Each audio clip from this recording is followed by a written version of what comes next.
त्यांचे असे लक्षात आले की एक ज्ञाना नावाचा मुलगा आहे जो खूप हुशार चाणाक्ष बुद्धिवान आहे परंतु तो ज्ञानापासून म्हणजे शिक्षणापासून वंचित आहे.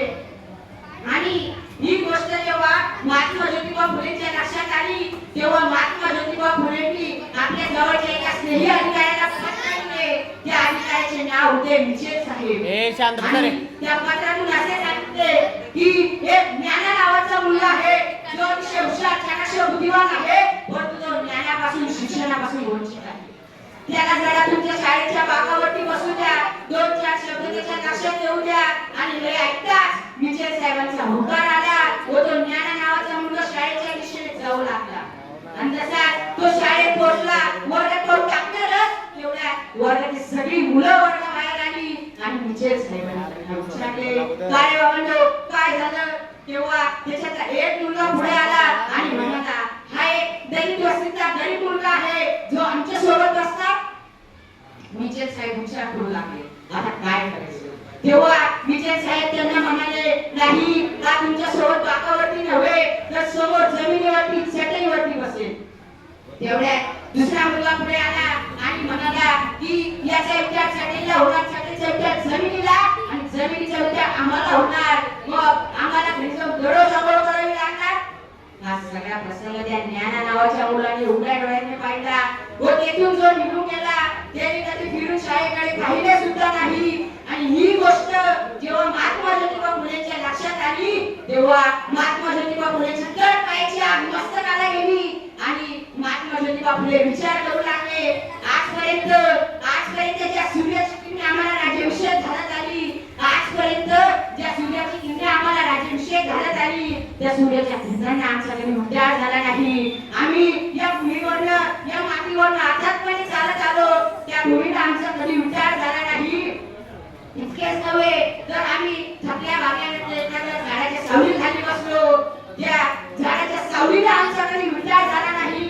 आम्ही गोड्या नाल्याचं पाणी पिलो त्या पाण्याने आमची तहान भागवली परंतु त्या पाण्याला आमचा कधी उद्धार झाला नाही.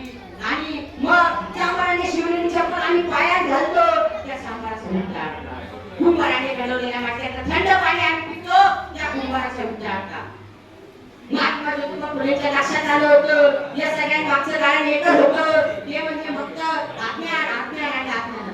म्हणजे विद्येविना मती गेली मती विना नीती गेली नीती विना गती गेली गती विना विद्या गेली आणि विद्ये विना शुद्रत असले इतके सारे अनार्थ करण्याचे काम फक्त एका अविद्येने केले फक्त एका अविद्येने केले. महात्मा ज्योतिबा फुलेंच्या लक्षात आलं होतं की या समाजाला जर अज्ञानाच्या अंधकारातून बाहेर काढायचं असेल गुलामीतून मुक्त करायचं असेल तर आता आपल्याला शिक्षणाशिवाय पर्याय नाही. आणि त्यांनी हीच भूमिका डोळ्यासमोर ठेवली व ते कार्य करत गेले. मित्रांनो आपण कधीतरी विचार केला पाहिजे आज ज्या संख्येने आपल्या शाळेत मुली येतात ज्या आपल्या सर्व आदरणीय शिक्षिका आपल्याला शिकवतात जर सावित्रीबाई फुले महात्मा ज्योतिबा फुले जर नसते तर ते आपल्याला दिसले असते का. त्यांना चूल आणि मूल या वेशातून बाहेरच पडता आले नसते. इतकंच नव्हे तर ज्या काळात स्त्रियांच्या शिक्षणाला प्रतिबंध होते ज्या काळात दलित मुलांना शिक्षणासाठी प्रतिबंध होते त्या काळात ज्योतिबा नावाचा अवलिया उभा राहतो. एवढंच नव्हे तर तो इंग्लंडच्या राजपुत्रासमोर शेतकऱ्याच्या वेशात उभा राहून शेतकऱ्यांचे आसूड ओढतो व शेतकऱ्यांच्या समस्या मांडतो. आणि शेतकरी जर प्रगतशील करायचा असेल तर शेतकऱ्याच्या शेतात ज्ञानाची शिक्षणाची गंगा गेली पाहिजे. याच भूमिकेतून तो पुण्यातील भिडेवाड्यात महिलांची पहिली शाळा उभी करतो. आणि आता शाळा उभी झाली पण त्या शाळेत शिकवण कोणी त्या शाळेत शिकवेल कोण तर स्वतःच्या पत्नीला काळ्या मातीवरती अक्षर मिळवून अक्षरे तयार करतो. आणि त्या सावित्रीबाई फुले एकदा शाळेच्या दिशेने जात असताना एक माणूस त्यांच्या समोर उभा राहतो व त्यांचं मनगट ठरतो आणि त्यांना ठामपणे सांगतो की याद राख यानंतर जर शाळेत मुलींना परत शिकवायला गेलीस तर. सावित्रीबाईंना समजेना आता काय करावे. त्या सावरल्या एक पाऊल मागे सरकल्या आणि संतगंजा माणसाच्या कानाखाली मारली आणि क्षणात स्तब्ध झाल्या. सावित्रीबाईंनी त्या काळात केलेली ही भूमिका होती. मी सर्व माझ्या माता भगिनींना सांगू इच्छितो की